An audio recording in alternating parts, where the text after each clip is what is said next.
ქვეცნობიერის ღირებულება უზარმაზარია. იგი შთაგვაგონებს, იგი გვაფრთხილებს, იგი გვაწვდის მეხსიერების საკუჭნაუდან სახელებს, ფაქტებს, სურათებს. იგი მართავს ჩვენ აზრებს, გემოვნებებს და ასრულებს ისეთ რთულ ამოცანებს, რომ ჩვენი ცნობიერი გონება ვერ გაუმკლავდებოდა მათ. ამისთვის საჭირო ძალები რომც ჰქონოდა. ამ ორი ძალიდან გარედან ცვალებად ძალას ეწოდება ცნობიერი, ანუ ობიექტური გონება. მას საქმე აქვს გარე სამყაროს საგნებთან. შინაგან ძალას კი ეწოდება ქვეცნობიერი, ანუ სუბიექტური გონება. საკუთარი სამუშაოს გარდა მენტალურ დონეზე იგი ორგანიზმის ნორმალურ ფუნქციებს მართავს, რომლებიც მხარს უჭერს ჩვენს ფიზიკურ არსებობას.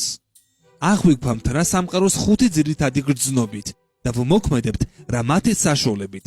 ცნობიერ გონებას საქმე აქვს შთაბეჭდილებებთან და გარე სამყაროს საგნებთან.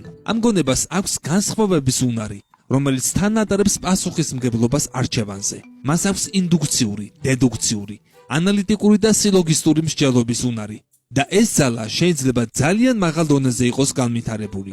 ეს არის ნებისყოფის და ყველა მისგან გამომდინარე ენერგიის ადგილსამყოფელი. მას შეუძლია არა მხოლოდ იმოქმედოს სხვა გონებაზე, არამედ მართოს კიდეც ქვეცნობიერი გონება. ხშირად შიშის, მოუსვენრობის, სიღარიბის, ავადმყოფობის, დისჰარმონიის და მსგავსი მდგომარეობები ჩვენ მთლიანად გვეუფლება მცდარი ვარაუდების გამო, რომლებიც დაუცველმა ქვეცნობიერმა გონებამ აღიქვა.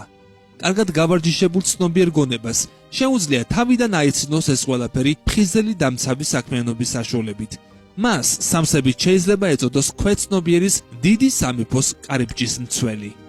ცნობიერი გონება არის განსჯის უნარის მქონე ნებისყოფა. ქვეცნობიერი გონება კი არის ინსტინქტური სურვილი, წარსული განსჯადი ნებისყოფის რეზულტატი.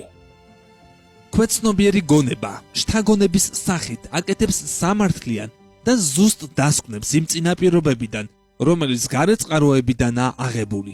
თუ წინაპირობა ჭეშმარიტია, ქვეცნობიერი გონება უშეცდომო დასკვნამდე მიდის, ხოლო თუ წინაპირობა ან მითითება მცდარია, ყველა ნაგებობა ინგრევა.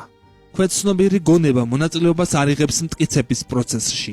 იგი ეყრდნობა ცნობიერ გონებას, კარიბჭის მცველს, თვლის რა რომ ის დაიცავს მას მცდარი მითითებებისგან. ქვეცნობიერი გონება იწყებს მათ შესაბამისად მოქმედებას თელ მის უზარმაზარ საქმიანობის ველზე. ცნობიერ გონებას შეუძლია მას მისცეს ჭეშმარიტი ან მცდარი მითითება. ბოლო შემთხვევაში შეცდომამ შეიძლება საფრთხე შეუქმნას მოცემული არსების სიცოცხლეს. გამოიწერეთ ჩვენი YouTube არხი. ლინკი ჩაშენებულია მთავარ გვერდზე YouTube-ის სიმბოლო აიკონში.